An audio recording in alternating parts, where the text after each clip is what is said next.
বাবাকে জিজ্ঞাসা করি। বাবা, বাবা, এটা কি গো? বল।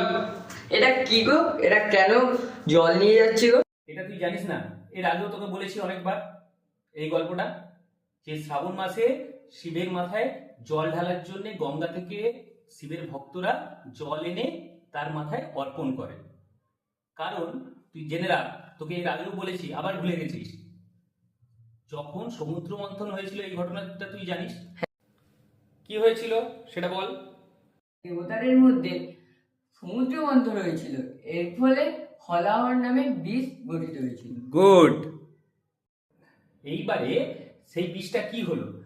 যখন দেবতার অসুরের মধ্যে সমুদ্র মন্থনের ফলে হলাহর বিষ নির্গত হলো, তখন মহাদেব সেই বিষ নিজের কণ্ঠে ধারণ করে নিয়েছিলেন।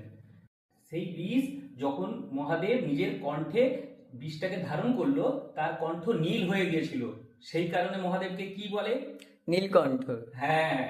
এবারে এই বিষের এমন শক্তি ছিল যা এই সৃষ্টিকে ধ্বংস করে দিত।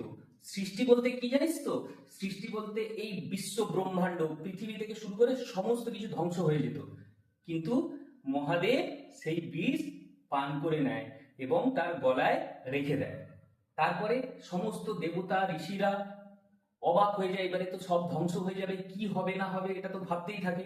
তখন ওই বিষটার এত শক্তি, যেটাকে কম করার জন্য দেবতারা আবার গঙ্গা থেকে জল এনে মহাদেবের মাথায় অর্পণ করতে লাগলো।